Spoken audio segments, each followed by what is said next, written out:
Hey everybody, welcome to this week's video. My name is Nicole Severson, and this week we're going to talk about tapping into source. I've been watching some really great inspirational videos from one of these ladies who I consider a mentor for me. Her name is Gina DeVee, and I've also been reading a really great book called Codependent No More, which I shared in last week's video by Melody Beattie. And so I want to share some of the concepts that I've been reading, and this is something that I've been really working on kind of over the last 6 to 8 years in depth, but I love reading about this, and I'm so curious about it because I find that I feel like this is the main concept or goal of most religions, meditation practices, and just ways of bettering our way of being. So let's get into it. So we're going to talk about tapping into source. What does that mean? So when I say source, I also mean energy, universe, God. Some people connect with Jesus. And if you're someone who's an atheist or maybe grew up in a household where God or Orthodox religion was really shoved down your throat and you have a big aversion to just even hearing the word God, I encourage you to keep watching because I feel you, and I am even more curious about this topic myself because I feel the same way. So I grew up in a home, my grandmother took my brother and I to church quite often, 3 times a week when we were young, for many years, and that process allowed me to really understand and connect with God, but it also, in the way that the church treated people, for me, it made me feel a bit resistant in the long run to God, and almost like not repulsed by it, but I stopped connecting with how the church viewed God. And so for me, for a long time, it's created a really big push from my own source and my views of God because it didn't align with the way that the church believed it. So with that being said, let's continue. I read a really great quote that says, when we abandon ourselves, we abandon God. And like I said, the word God can be really triggering, and I know even when I say it, sometimes I'm like, so if source or energy feels better to you, I'll interchange those words. But really amazing quote, and we're gonna go through this video tapping a little bit deeper into what that means. So I'm gonna give you 3 different ways to tap into source. We're gonna talk about them and then review them. So the first, to tap back into your own energy, your own source, your universe, your God, whatever that looks like to you, to tap in and connect with yourself and something bigger than you, is to do a daily check-in.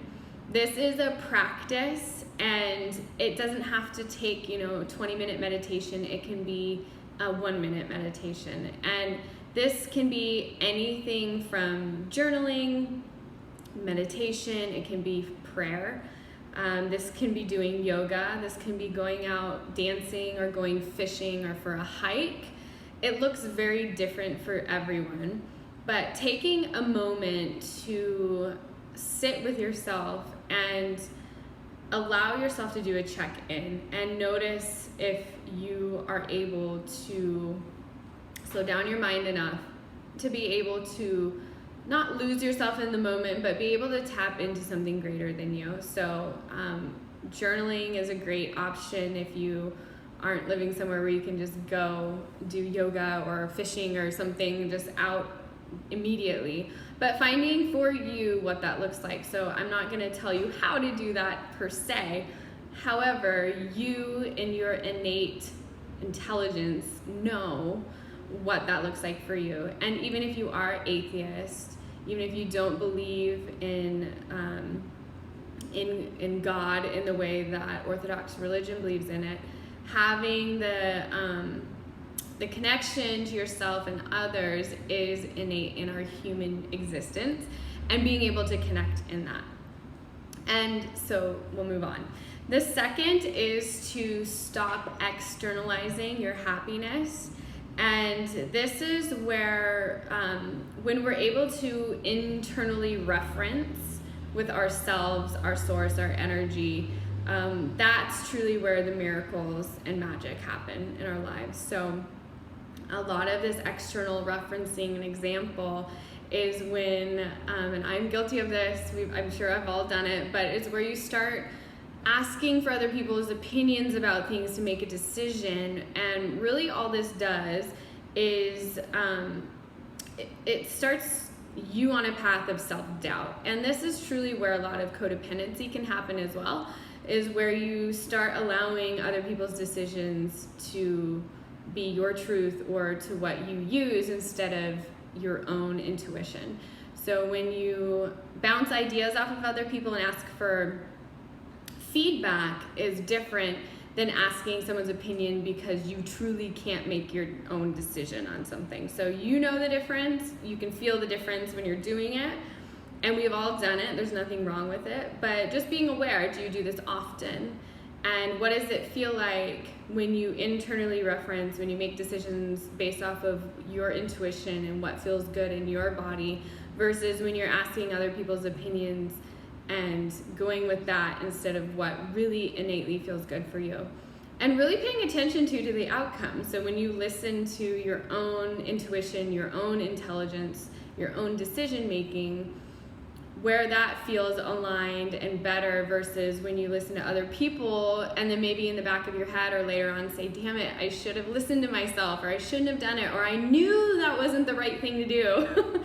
And we've all done it. I've done it so many times. But just starting to build an awareness and a practice out of taking the time to really feel it in your body. So that internal referencing is when you can sit with yourself and say, how does this feel when I think about, in a decision, when I think about doing it this way, how does it feel in my body? Do I feel at ease, or there's an expansion or openness or lightness? And when I feel and I think about doing this way, is there a tightness or kind of like a doubt? And really exploring that and listening to yourself, so that internal referencing. The third is to ask questions. So this is a great way to do journaling, but also having a little bit more of like an expansion of your awareness is to start asking questions, bigger questions, better questions around what are your blocks. So a lot of time instead of being open and curious to the answers that we receive, we can be really quick to mentally shut things down. So a lot of the time when our intuition and our inner voice or inner source is answering to us or letting us know something, we shut it down. I do this, I've done it tons of times where even in my move to LA, I was meditating, I was deciding where I wanted to move because I know I did not want to be in Seattle, and LA kept coming up, and I was like, who wants to move to LA? Because I had never been, and everything I've ever really heard from people who have lived or visited here, hate it because of the air quality and the traffic and et cetera, all the people. And I kept getting an intuition, LA. And so I came down and checked it out before moving down here, and I fell in love with it. I love this city, and even in moving down here, it was a really hard transition for the first couple of months. It took me a really long time to find a full-time job down here, and I doubted it. I was like, why would my intuition tell me to come down here if it was going to be this hard? And so noticing where your blocks come up. So things might not happen overnight, and that's where consistency and the tenacity to really be able to stick with a decision that you've made and see it through and listen to the intuition and trust that you're being guided. So asking yourself better questions like, is this right for me? And if you do have blocks coming up like I did with moving down here of like, why did I do this to myself? To come back to your bigger why and being curious if you can really trust yourself in what you're doing and to see the things through that you wish to create in your life. So I'll cover these again, but this is really great ways for tapping into your own energy, your own source, into something that's bigger than you and your innate intelligence that is unique to you. So what's right and true for you is not going to be the same to other people. You might have similarities in interests and opinions and different things of other people, but what is right for you and your life and your journey and what you're creating, only you can answer and know those things. So I'll go over this again.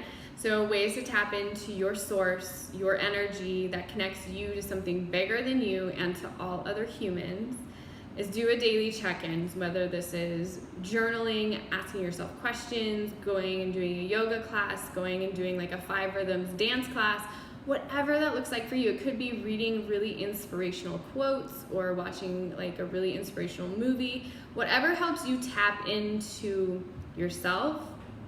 If that's meditating, great, but taking a few minutes a day, doesn't have to be a long experience, to be able to really settle into yourself.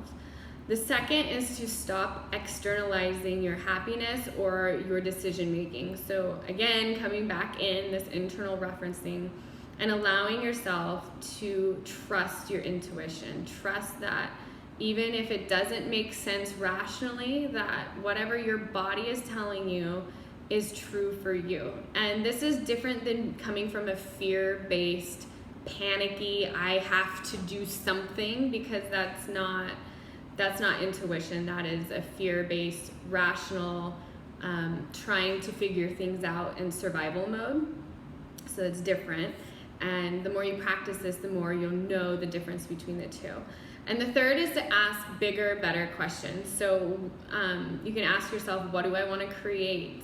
What do I truly, really want to do with my life?